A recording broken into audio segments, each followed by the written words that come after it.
ayat 82. A'udzu billahi minasyaitonir rajim. Alladzina amanu wa lam yalbisu imanahum bidzulmin ulaika lahumul amnu wa hum muhtadun. Orang-orang yang beriman dan tidak mencampur adukkan iman itu atau iman mereka dengan kezaliman atau syirik. Mereka itulah orang-orang yang mendapat keamanan dan mereka itu adalah orang-orang yang mendapat petunjuk. Saya akan rincikan ayat ini. Yang dimaksud dengan orang-orang beriman yang tidak mencampur adukkan iman mereka dengan syirik. Iman artinya tauhid. Mengimani Allah satu, maka dia hanya tunduk, patuh, ya, takut, cinta kepada Allah. Semua yang Allah perintahkan dikerjakan dan dia tidak butuh yang lainnya. Apapun yang sesuai dengan hukum Allah dipatuhi, apa yang tidak sesuai ditinggalkan. Walaupun dia harus dijauhi oleh seluruh manusia. Maka itu namanya tauhid, keimanan kepada Allah. Dan syirik adalah mempartnerkan Allah dengan makhluknya. Seperti orang-orang musyrik Mekah. Mereka menyembah Allah, yakin Abu Jahal, Abu Lahab, itu semua yakin ada Tuhan namanya Allah. Tapi mereka masih mempartnerkan Allah dengan patung.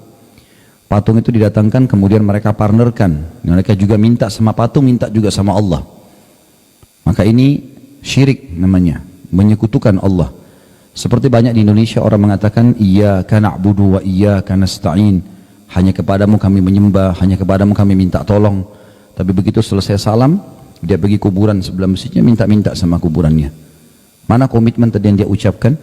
Di rumahnya penuh dengan buhul dan isim-isim. Bunuh dengan surat-surat, kertas, keris, benda-benda yang diberikan oleh orang-orang yang dungu dan bodoh, jauh dari agama, yang biasa di Indonesia dikatakan dengan orang pintar. Maka ini merusak dirinya sendiri, merusak tauhid, dia syirik kepada Allah. Tidak dibolehkan. Dan sudah pernah saya jelaskan, Bapak Ibu sekalian, Aisyah radhiyallahu anha, istri Nabi SAW, di kamar tidurnya lah Rasulullah SAW dikubur. Dan ini ranjang Aisyah, di sebelahnya adalah kuburan Nabi SAW. Tidak pernah ada satu riwayat pun Aisyah mengatakan Rasulullah tadi malam datang temui saya, atau silahkan taruh air kalian di kuburan Nabi akan berkah, atau ambillah tanahnya, atau apa saja. Tidak pernah ada satu pun riwayat masalah itu. Dan kalau Rasulullah SAW saja tidak begini, dan tidak pernah ada satu pun riwayat sahabat datang mengusap-ngusap batu nisannya Nabi misalnya, atau meminta-minta pada Nabi di kuburan. Kalau Nabi saja nggak dikerjakan, bagaimana dengan orang lain? Bagaimana kalau hanya sekedar guru mengaji kita atau kiai? Kalau Rasulullah SAW saja tidak, bagaimana dengan yang lainnya? Ini syirik, menyekutukan Allah Subhanahu Wa Taala, tidak dibolehkan sama sekali. Ada juga fenomena syirik, mungkin akan ada babnya sendiri. Orang-orang yang kadang-kadang mempartnerkan Allah tapi dia tidak sadar. Seperti pernah kasus di Makassar waktu itu, saya diingatkan atau disampaikan oleh seorang pengusaha kayu yang sering bawa kayu-kayu dari Kalimantan.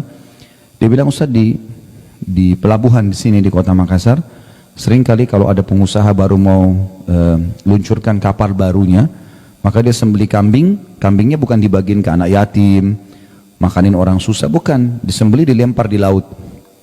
Untuk apa, saya tanya? Supaya kapalnya tidak diganggu oleh penjaga laut. Ini syirik ini. Gimana caranya? Lautan, langit, air, utara, batu, segala macam ciptaannya Allah. Tidak pernah ada seperti ini. Yang menjaga lautan malaikat, yang menjaga langit malaikat, yang mengutus, yang mengerjakan semua pekerjaan ini, mengatur kadar air, kadar udara, malaikat yang diperintahkan oleh Allah Subhanahu Wa Taala. Syaitan-syaitan yang coba menyesatkan manusia dari pemahaman seperti itu. Ini bahaya sekali. Saya juga kemarin lewat di Jakarta, saya baru tahu kalau orang punya keyakinan, sebagian orang, semoga dikasih hidayah, itu setiap lewat terowongan pasti mereka bunyiin klakson. Saya sempat pulang dari Bintaro waktu itu pengajian malam, mobil saya lagi masuk bengkel, saya diantar waktu itu sama panitia. Pas lewat terowongan lagi macet total, tiba-tiba klakson rame bunyi. Saya bilang, tidak sengaja, saya cuma bilang, orang-orang ini kenapa nggak sabar ya? Toh di depan kelihatan memang macet panjang sekali, nggak mungkin klakson ini tidak berpengaruh ke sana. Ternyata yang bawa mobil bilang, Ustaz nggak tahu. Saya bilang, kenapa? Ini syirik nggak Ustaz? Apa syirik ini? Apa masalahnya? Dia bilang, orang-orang ini klakson bukan karena macet, Tapi karena berkeyakinan kalau lewat terowongan harus bunyiin klakson supaya penjaga terowongan tidak ganggu mobilnya.